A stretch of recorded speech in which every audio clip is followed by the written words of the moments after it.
guys. Tell Jamin I said hi when you talk to him. Will do. I had him on my radio Never get show to. on Friday. I'm sure his head was spinning, but such a nice young Yeah. man. Yeah, Such a he's nice great. young man. Yeah, coach, they're ready. We're just gonna sit down. This is David and Chris. This is a Washington. Hey, coach. Hey, coach. Okay. Coach, you can hear us okay, right?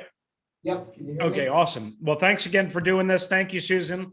All right, so we're just recording this. It's going to be for our Locked On Washington Football Team podcast. I'm also going to play it on the radio too as well. So, okay.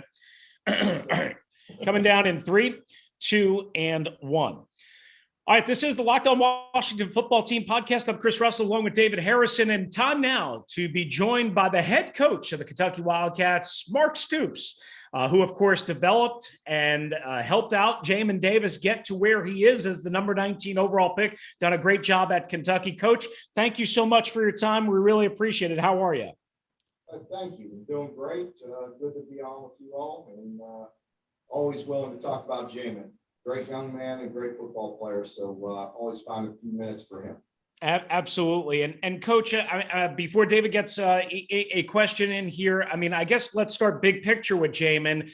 How did he develop into what people kind of had him pegged as a third, maybe fourth round pick at the beginning of the year to a first round pick? How did he develop so quickly in your eyes this year?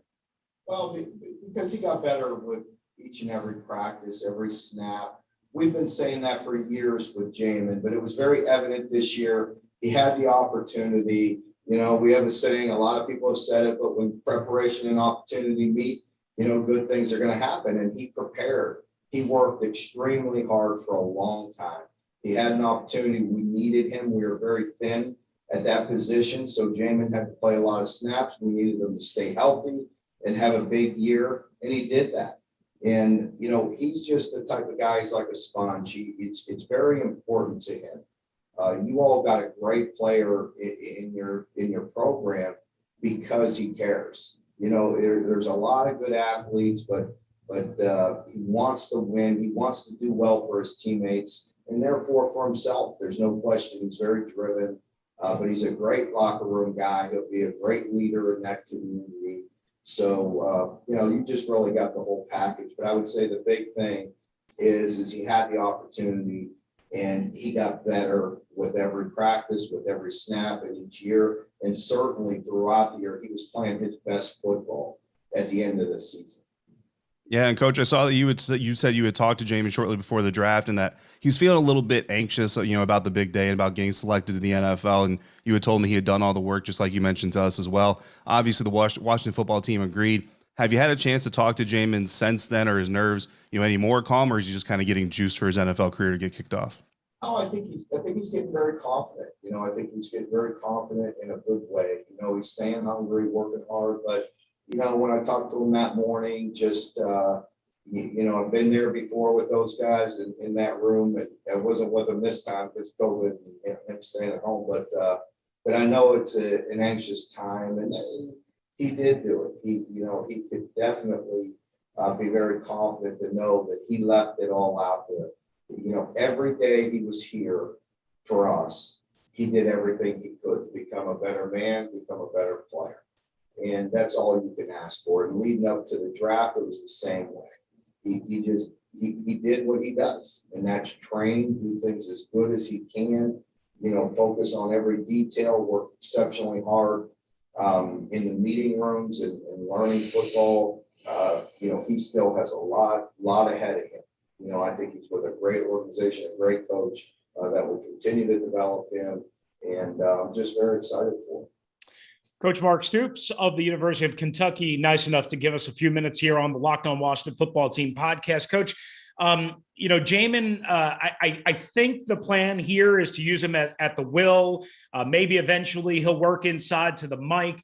How do you see him? And I know your job is not necessarily to project where he'll fit in the NFL, but you know him best.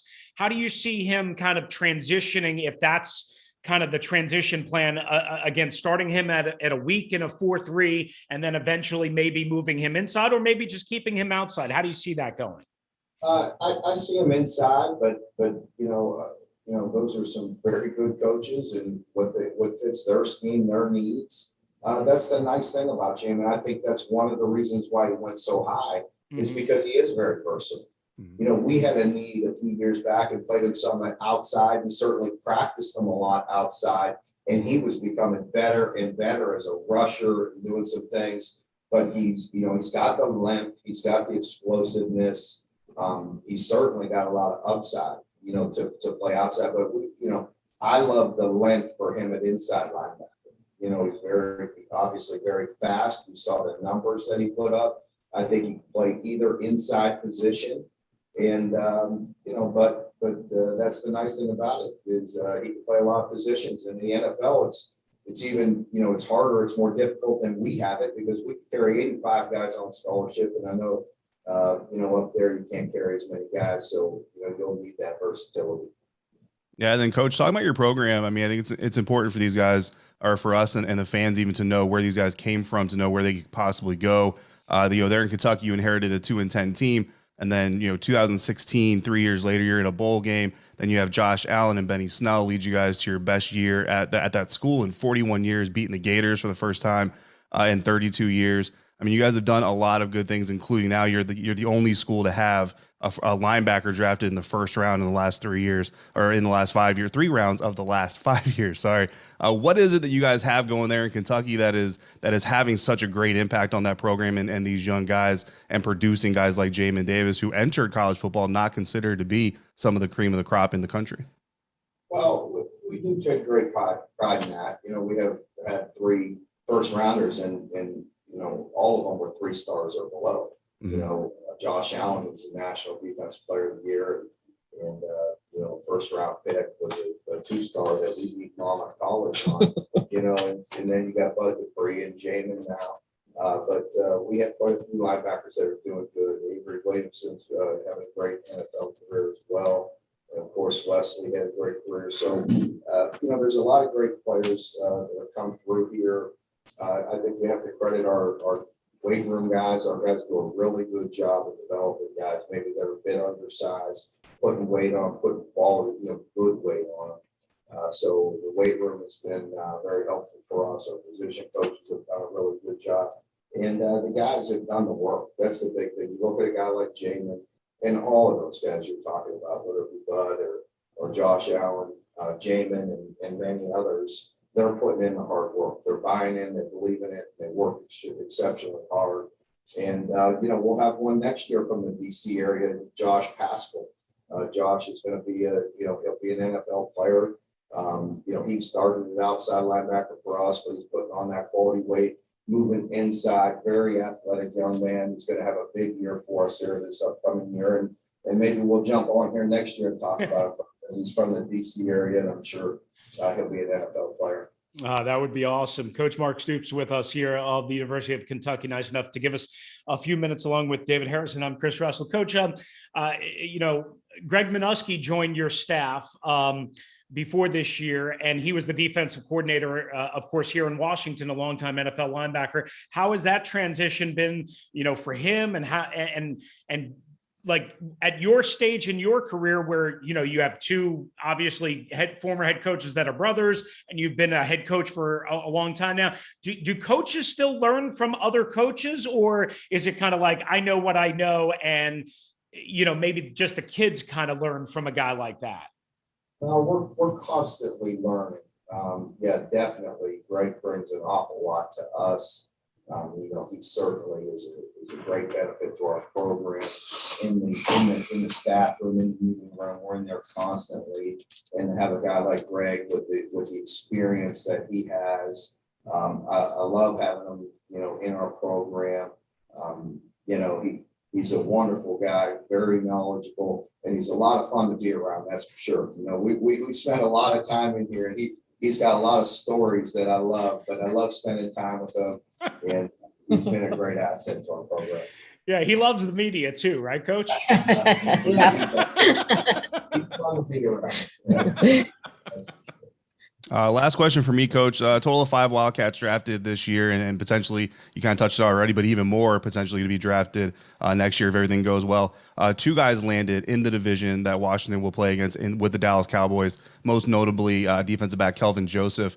Can you talk a little bit about him and what does Washington have to face ahead in Kelvin being part of their division? Yeah, Kelvin's very, very talented player, very versatile. He's a guy that has the top end speed to play outside and guard guys, but he also can move inside. He plays physical, so really does a lot of things well. Very talented player. And Coach, just wrapping this up, I know last year was hard for everybody, and I don't know how you guys all got through it. I guess brighter days are ahead. Obviously, the future of this Kentucky program is I think pretty bright, and I think everybody realizes the kind of job that you're doing. As you give us a kind of a quick outlook here, how optimistic are you about just everything being better moving forward in 2021 for not only college football, but also you and your individual program? Well, I think, big picture, there's some people working extremely hard. I just literally walked off a Zoom with the SEC and the head coaches and the commissioner. And we've been doing that weekly, and the commissioners worked exceptionally hard. Our league has done a lot of good things, so you have to credit them and the student athletes. There's so many student athletes across the country that have sacrificed a lot, that come in for the weekly testing and really tried to socially distance themselves and sacrifice their college experience. I know our players really have. It was a very challenging year, but we're very excited about the future. I feel like we have a heck of a football team. It's coming back. They worked really hard. We had a great spring, and the guys are continuing to do the right things off the field. So hopefully we'll get back to normal here real quick. Well, Coach, we really appreciate you guys, making time for us, and Susan, who was instrumental in setting this up, and you, of course, your time and your insight is invaluable to us. We really appreciate it. Best of luck, obviously, moving forward this year in the SEC and with Kentucky. And again, thanks so much for sharing your insight on Jamin and others. Thank you so much for your time. I appreciate it, and you got a great one in Jamin, so enjoy. Thanks, Coach. Thank you, Coach. Appreciate you. Thank you. Coach, thank you. Thank you, Susan.